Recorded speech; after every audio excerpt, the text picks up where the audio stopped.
Yes, you all are pathetic piece of shits. I said, you all are pathetic piece of shits because तुम्हें कुछ करने और कुछ समझने में कोई दिक्कत नहीं आती. सरफेस रेटिंग से लेके पैदल वाली रीडिंग तुमको वो तक समझ नहीं आती. आई थिंक समझने की बात नहीं है यहाँ पे ये बात करने की वाली बात है. You are pathetic piece of shits. You are also pathetic piece of sheets.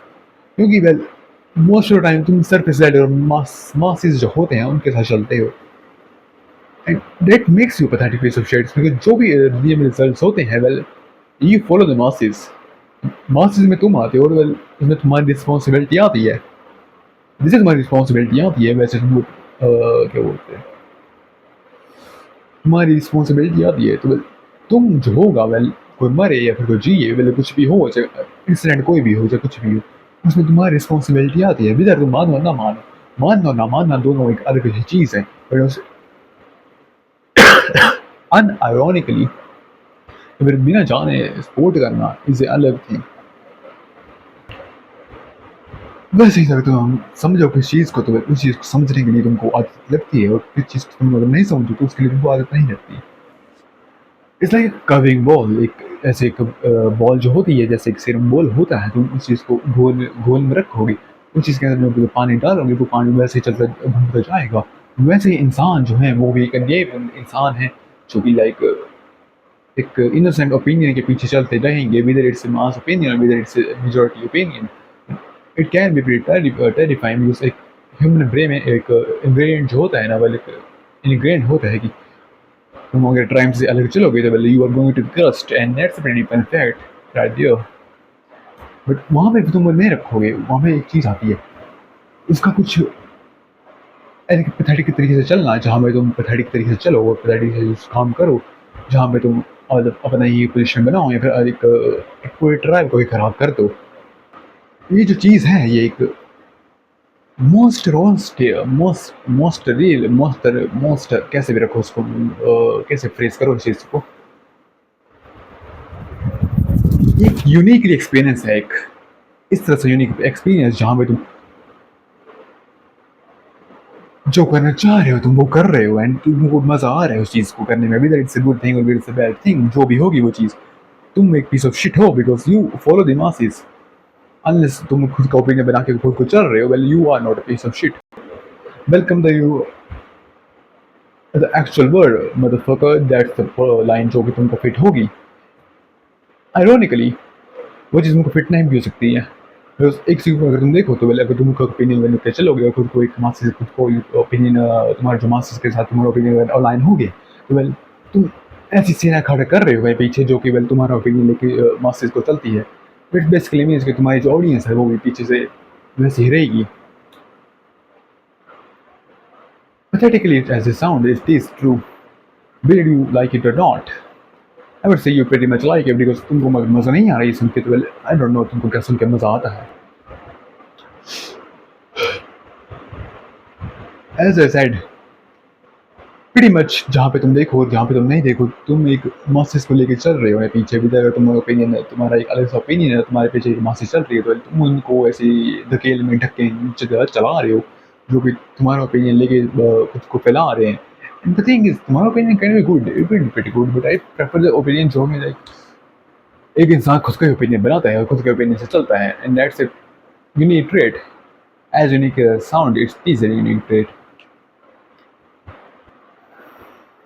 Pretty much horrible and so horrible trait भी है और बुरा trait भी है. एक अच्छा trait नहीं है एक. Unless you are trying to help people out there. जो कि फिक्शनली होता है फिक्शनल बुक्स में और फिक्शनल थिंग में. फिक्शनल बुक्स को तुमको पढ़ना चाहिए एंड आई थिंक जितना तुम उनको पढ़ोगे उतना ही तुम उनको नहीं पढ़ना चाहोगे बिकॉज जहाँ तुम्हारा टेंशन जो स्पैन रहता है वो रहता है वहाँ पे उस टेंशन स्पैन का तुम्हारा एक नहीं रहने वाला वो टेंशन जो स्पैन रहेगा because most of the them books are like pretty boring and in today's time it is pretty boring because boring नहीं होगा तो पहले वो क्या होगा. Boring books can be pretty tough to read pretty hard to read. बिना boring books को अगर तुम रीड नहीं करोगे तुम रफ रखोगे तो क्या सही बुक्स रहेंगी. पहले बुक्स नहीं रहने वाली तुम एक बेसिकली लेक्चर पढ़ रहे हो, लेक्चर को तुम सुन रहे हो, पहले ऊपर दिमाग से निकाल रहे हो, तुम एकदम ऐसा ही जैसे क्लासरूम के अंदर पढ़ रहे हो, जो कुछ उस चीज़ को तुम अपने अंदर ले रहे हो एंड उस चीज़ को निकाल रहे हो। That simple as it sounds. Highly intellectual people are pretty much everywhere I would say. The problem is कि most of the highly intellectual जो people रहते हैं, एक कॉलेज जो आइड रहते हैं मास्टर्स के लिए, वो बनाते हैं उसको, जो एक नॉर्मल क्रिटिकल जो व्यू होता है वो नहीं बताते। क्रिटिकल जो व्यू रहेगा because they are pretty much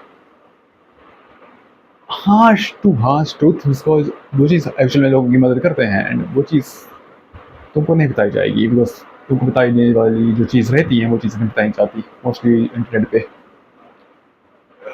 Why would they? As I already established, तुम एक pedantic piece of shit हो because तुम एक mass opinion को follow करते हो। बिना mass opinion को follow कहाँ करे, तुम क्या ही करोगे? क्या करोगे? I think you can tell me pretty much क्या करोगे, because अगर तुम नहीं कर पाओगे तो well, yeah, you are pretty much in a downhill and downfall में जाओगे वाल। अगले अपने को 3 से 4 साल में, बिना 4 साल में, बिना 5 साल को देखे अगर तुम क्या कर रहे हो, well, you were having a pretty much fun time in your 20s, जहाँ पे तुमको स्ट्रगल करना पड़ रहा है रिस्पॉन्सिबिलिटीज और आई थिंक चीज़ों के साथ। अगर तुम इसको ऐसे इंटरप्रेट कर रहे हो कि मैं तुमको एक साफ सा रास्ता बता रहा हूँ तो मदर के लिए, वैसे बिल्कुल भी नहीं है। मैं साफ सा तुमको एक सिंपल एक भाषा में बता रहा हूँ कि well, if you follow the masses you are a pathetic piece of shit. Exactly, तुम पीछे से हो जो तुम आगे से हो, तुम एक पैथेटिक पीस ऑफ शिट हो, बिकॉज अगर तुम नहीं होगे तो वेल तुम क्या होते? पैथेटिक पीस ऑफ शिट नहीं होए तो तुम क्या हो? एक ह्यूमन बीइंग। Who cares? किसको फर्क पड़ता है ह्यूमन बीइंग हो जो छोड़ो, मेरे को पड़ता है वेल ऑफ कोर्स, बट उसका वाला नहीं पड़ता। At the end of the night, you are a pretty much buffoon जो कि दूसरे के रास्ते पे चलता है, दूसरे के रास्ते पे गाड़ा होगा, दूसरों के रास्ते पे चलता बनेगा, चलते रहते बल को कहीं पे ढकान पे ढलेगा और उसको अपनी जो ज़िंदगी है वो रिग्रेट से भरी होगी उसकी। बिना उसकी रिग्रेट से भरी ज़िंदगी है वो क्या ही करेगा? ये चीज़ तुमने अगर सोची होगी तो well, congratulations, you have hit stage number 1 which is patheticness. एक ऐसा पैथेटिकनेस जहाँ पे तुमको कुछ करने के लिए उत्तेजना रहती है तुम्हारे दिल के अंदर, पर तुम करते कुछ नहीं है बिकॉज उसको नहीं करना कुछ, तुम्हारा पॉइंट नहीं दिखता, तुमको पॉइंट नहीं दिखता, तो पॉइंट नहीं, तुमको एक डोपामिन नहीं, मतलब डोपामिन सोर्स जो होता है ना वो नहीं होता। As I said originally, make your own fucking opinion, make your own fucking direction or path or whatever the fuck they say। अगर तुम वो नहीं करने वाले, you are in for the wild ride। Boredom से भी और स्टेबिलिटी वाली स्टेबिलिटी नहीं, लेकिन नई वाली स्टेबिलिटी जो होती है ना, अलग वाली वो वाली स्टेबिलिटी वाली मैं उसकी बात